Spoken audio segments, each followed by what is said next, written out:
오늘 우리의 관심은 구원을 약속받은 한 행악자에게 있습니다. 이 사람의 극적인 회심에서 우리는 그 무엇보다도 소중한 구원의 진리를 배울 수가 있기 때문입니다. 인류 역사상 가장 드라마틱한 한 사람의 구원의 사건을 통해서 오늘 우리는 구원의 조건이 무엇이며 구원받은 자에게 주시는 놀라운 축복이 무엇인지 알 수가 있습니다. 우선 우리가 이 사건에서 분명히 알 수 있는 한 가지 사실은 사람의 선한 행동, 착한 행실이 구원의 조건은 아니다라는 것입니다. 이 사람이 무슨 죄 때문인지 모르지만 분명히 그가 악행을 행했기 때문에 무시무시한 십자가형을 받았을 것입니다. 더군다나 그는 죽기 직전에 구원을 받았기 때문에 새로운 인생을 살거나 선을 행할 기회조차도 없었습니다. 그럼에도 불구하고 그가 구원의 약속을 받을 수 있었던 것은 그의 구원이 선행에 근거하지 않았다라는 것을 분명히 알 수가 있지요. 성경은 사람의 선한 행동이 구원의 조건이다라고 가르치지 않습니다. 오히려 성경은 이렇게 말합니다. 여러분은 믿음을 통하여 은혜로 구원을 얻었습니다. 이것은 여러분에게서 난 것이 아니요 하나님의 선물입니다. 행위에서 난 것이 아닙니다. 그러므로 아무도 자랑할 수 없습니다. 자, 그렇다면 이 행악자가 구원을 약속받을 수 있었던 근거는 무엇이겠습니까? 성경은 이 사람이 구원받을 수 있었던 근거가 두 가지라고 말합니다. 하나는 그가 자신이 죄인이라는 것을 인정했다라는 것이고, 다른 하나는 예수님에게 구원을 호소했다라는 것입니다. 중요한 것은 지금 이 사람이 우리는 우리가 행한 일에 상당한 보응을 받는다라고 자신의 죄를 인정하고 있다는 사실입니다. 여기서 우리는 구원의 첫 번째 조건이 바로 자신의 죄를 인정하는 것임을 알 수 있습니다. 자신의 죄를 인정하는 것, 나는 죄인입니다, 이렇게 고백하는 사람이 구원받는 조건, 첫 번째 조건에 해당한다는 말이죠. 진짜 문제는 그 죄를 그대로 가지고 있다가는 결코 구원받을 수 없다는 것입니다. 성경은 자신의 죄를 인정하고 회개하는 것이 하나님의 용서에 이르는 길이라고 일관성 있게 강조합니다. 우리가 우리 죄를 인정하고 고백하는 순간이 바로 하나님의 구원의 역사가 시작되는 시점이다. 성경은 그렇게 말합니다. 그러나 여러분, 자신의 죄를 인정하고 고백하는 것만으로는 충분하지 않습니다. 누구에게 고백하는가, 누구에게 구원을 호소하느냐 하는 것이 진짜 중요합니다. 그렇기 때문에 우리가 죄에 사함받고 구원받을 수 있는 두 번째 근거는 구원자로 오신 예수님을 믿고 그분에게 구원을 호소해야 한다는 것입니다. 창조주 하나님만이 우리를 구원할 수 있습니다. 성경은 놀랍게도 이렇게 말합니다. 누구든지 주님의 이름을 부르는 사람은 구원을 받으리라. 보십시오. 예수님 옆에 달린 이 행악자가 바로 그 주님의 이름을 부르고 있지 않습니까? 예수여, 나를 기억하소서. 그런데 혹시 여러분은 예수라는 이름의 뜻이 무엇인지 알고 있습니까? 예수라는 이름의 뜻은 바로 구원자라는 뜻입니다. 성경은 이 땅에 오신 예수님이야말로 진정한 구원자요, 그분의 나라가 완전한 의가 실현된 나라라고 설명합니다.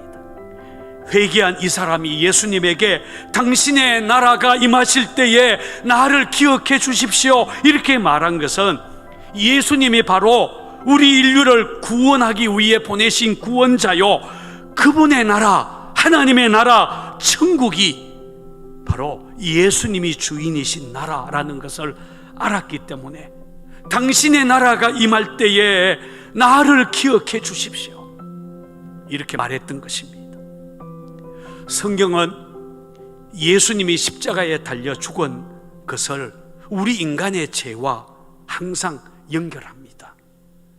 주님의 제자 베드로는 예수님의 십자가의 죽음을 우리 인간의 죄와 연관시켜서 그가 우리 죄를 담당하셨다라고 설명합니다. 죄를 담당했다라는 말은 우리의 죄를 대신했다라는 말입니다.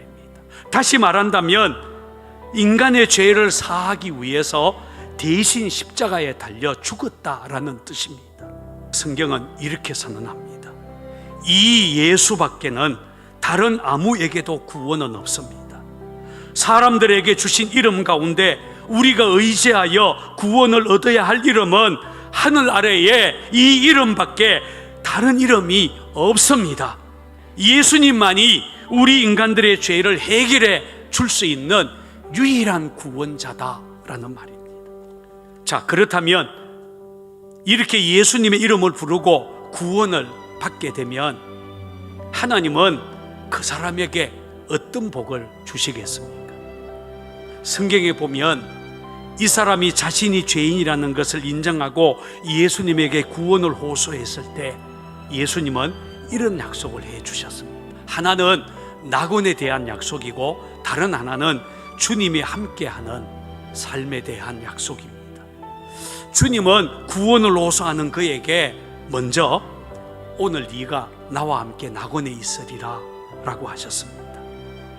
여러분, 구원이란 그분의 나라, 낙원, 천국에서 살도록 허락받는 것이다 라는 말입니다.